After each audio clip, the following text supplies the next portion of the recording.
I just want to point out one slight change. In the cranberry chutney, it says a third a cup of honey. You can definitely do that, but Kyle did not put honey in this, so it is vegan. Just wanted to point that out.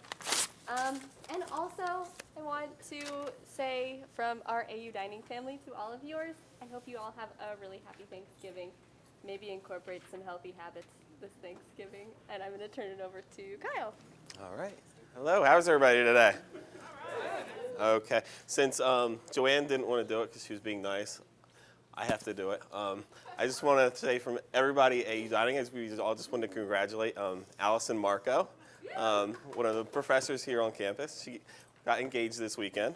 So congratulations, Allison. All right.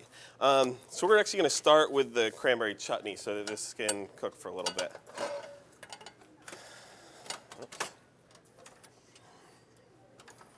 Okay. So I'm just going to start warming my pan up a little bit.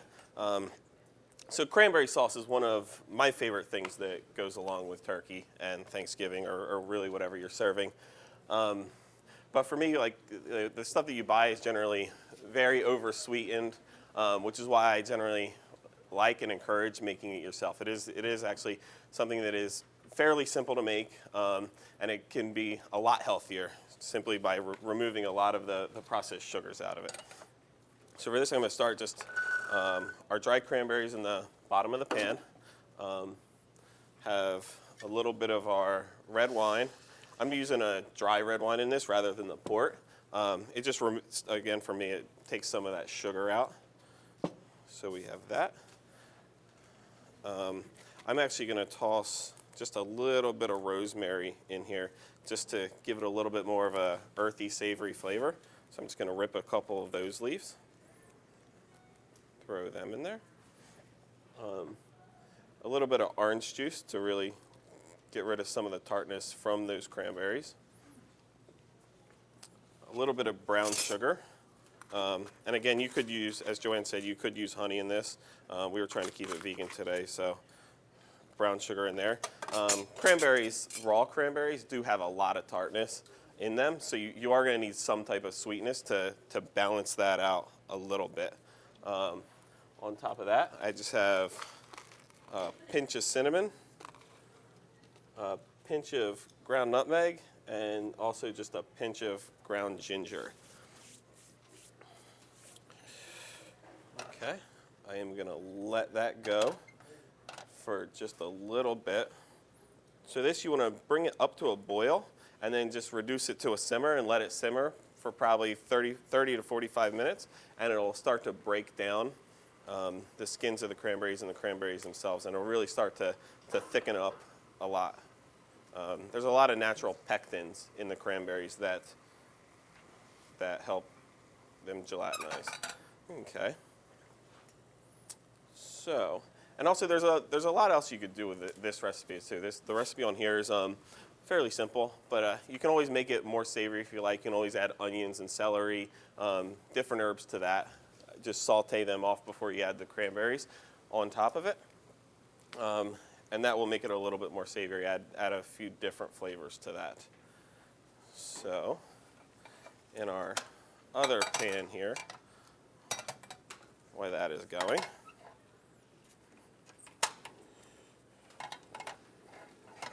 thing up. Okay. So, our other pan here, we're going to start the pumpkin soup. So the soup today, I actually made with two different types of pumpkins. I have butternut squash, obviously not technically a pumpkin, but it's a hard winter squash. And I also have kabocha in it. So the two of these, actually, I feel they balance out very well. If you look, I have the puree for the butternut here is a lot smoother, has a lot more moisture in the squash itself. And then, what's that? Like, how did you get to that point? We'll get there. So the kabocha puree here, you can see it's a little bit more mealy, it's drier, and so they kind of balance each other out in the soup itself. What's that? Thank you. burn things every once in a while out here. Okay, so the pumpkins. There's a couple ways you can get to the puree. We can peel the pumpkins, dice them, and roast them themselves. So, which with the squash is a good possibility. So this one is actually fairly easy to get through. But if you have something along the lines of a pie pumpkin or even the kabocha, the skins or the outside of them are a lot tougher. So here we go. So we have our butternut squash. You want to scoop the seeds out and set them aside. And we'll talk about how to make some nice toasted pumpkin seeds for the top of your soup in just a couple minutes. Okay, so now the butternut, if you wanted to dice it, you just take the bottom off, take the top off so that it sits nice and flat, and then use your knife and just follow the skin down. So we can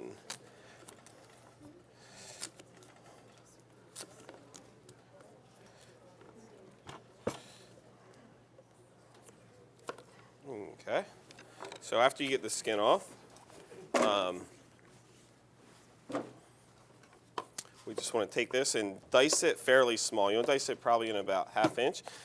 The reason being, when we are roasting it, you don't really want to get any caramelization, any color on it. You just want to cook it through and soften it up so that you can puree it. So we want to do that. And again, you don't need any oil, anything in your pan. All you really need to do is just put it in the oven, probably about 325, 350 degrees for 15 minutes, and it should soften up enough for you to use in your soup. Now, if you're using a pie, like I said before, if you're using a pie pumpkin or the kabocha, the skins on these are going to be a lot harder to get through.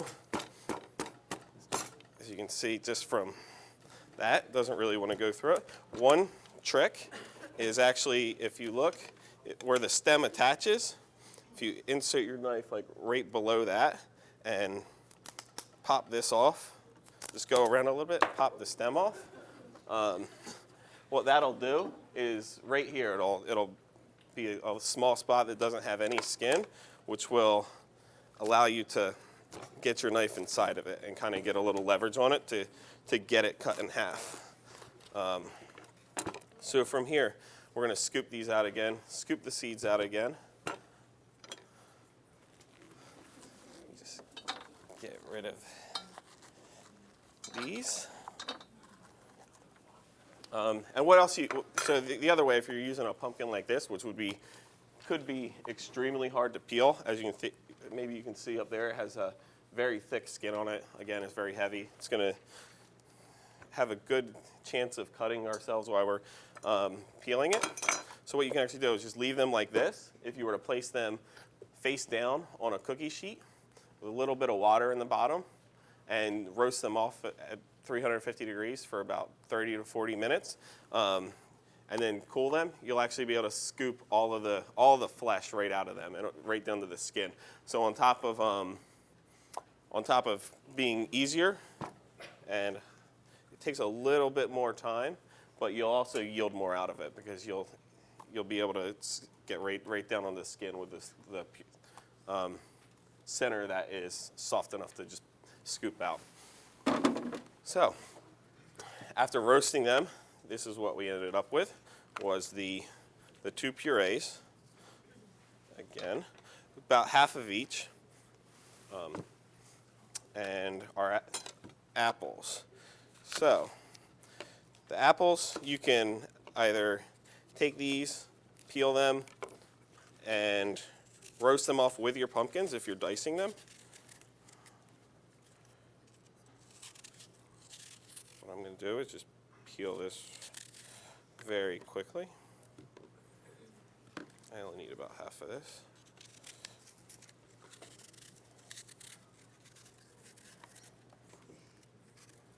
Okay. So again, I'm going to start with our peeled apples right here. just dice these up roughly so that they're nice and small.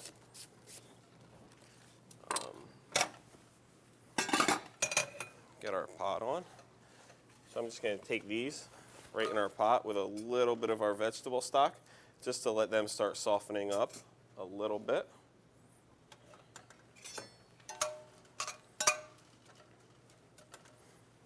Okay. Clean up a little bit here. So here we have just a little bit of fresh sage. So I'm just going to pull a few leaves of our fresh sage. Sage tends to go a long way, so you really don't need too much of that. I'm going to mince this up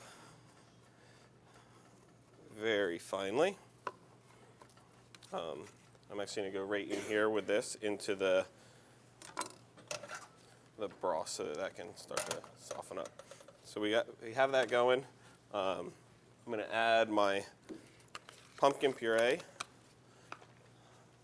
as well as the kabocha to that. So now as you can see, I just have there we go, apples that are simmering out in the bottom a little bit, the two purees. We're going to let them start going. To that, I am going to add a little bit of our vegetable broth, a little bit of salt and pepper, and I'm going to let that sit. So again, the pumpkins will take a lot of the liquid, so you do want a good amount of liquid to pumpkin puree, especially before you puree. It'll make it a lot easier to puree, and it'll thicken up pretty quickly with all that pumpkin in there. So I am going to let that continue to cover that and let it simmer. Now I want to go back to our cranberry sauce for just a minute. So this has been simmering for just about 10 or 15 minutes now. And as you can see, like a lot of the liquid is gone. The cranberries are still whole, but they're starting to break down. Well, that is a little bit. So I guess you can't really see that all that well. But so depending on how you like your cranberry sauce, you can either leave it like this, you can just mix it together with a spoon or a whisk, which will break it up a little bit. Or what I like to do is actually blend it partially so that it actually does have a nice sauce. So with this, what I'm going to do is take my burr mixer and just blend that for just a couple seconds so that we still have some of the chunks in there, but it still has a nice amount of liquid and sauce to it. So, and that will finish the cranberry sauce. You can continue to cook it if you like it more jelly. Just cook it down a little bit further, and that will, once you chill it, that will come out almost like a cranberry jam. All right. So now the pumpkin soup. We're back to this. It's starting to boil, and the pumpkin as well is already completely cooked, as well as the apples if they're roasted. So what I'm actually going to do is just take my burr mixer again and simply puree this. So you can use a burr mixer. You could use a blender. You could even use a Robocoo if you really needed to. A blender would probably work best. It'll get the smoothest consistency out of your soup, which is what we're really looking for.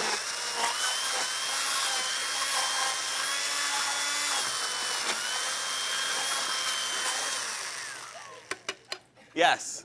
Hey. I don't know a lot about kitchen utensils, so the Okay. question is that the same as an immersion blender? Or This is an immersion blender, yes. is it the same? Yeah. And when you're doing kind of hot soups like this, is it a bad idea to put it directly into either a Vitamix, a blender, or a Magic Bullet? The bullet will not blow the lid off of that because they're screwed on. That's generally what I use at home.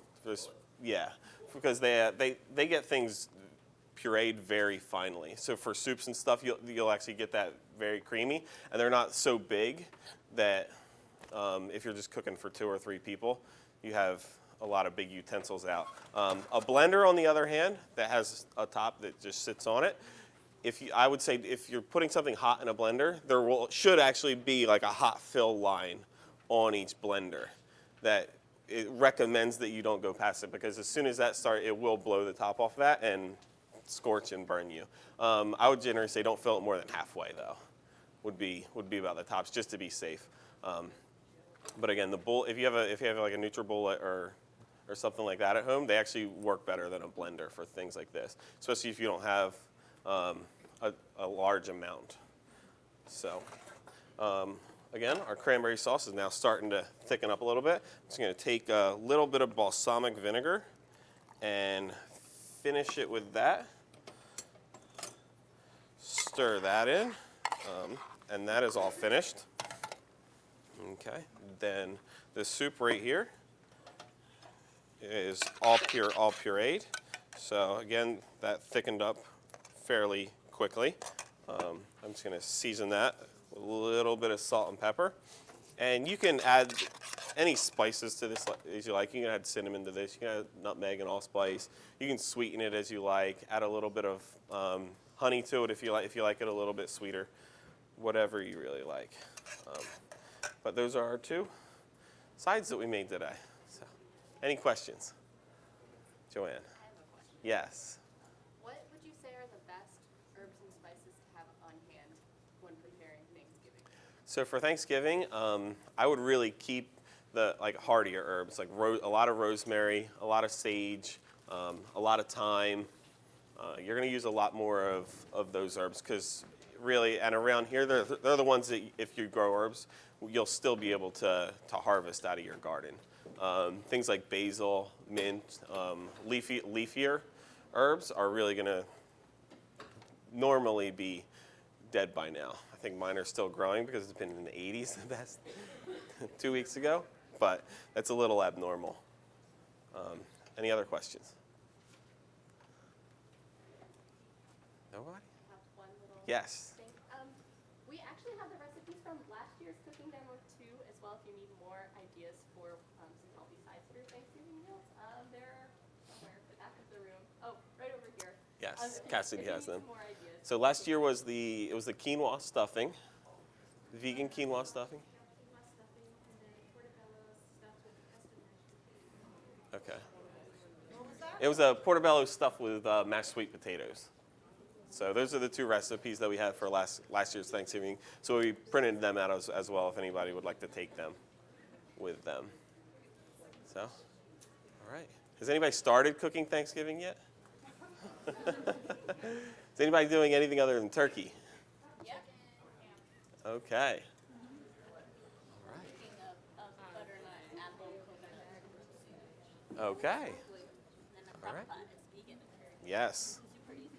So. Okay. All right. Yeah, I'm not cooking turkey either. So. I'm actually making a pork shank, or pork shank. So it'll almost be like a small individual serving ham. So I actually started cooking them on Monday. So, yeah. It's like a 7-day process to finish those. So.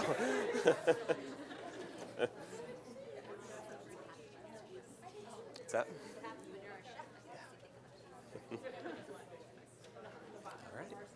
All right. Well, thank you, everybody, if there's nothing else.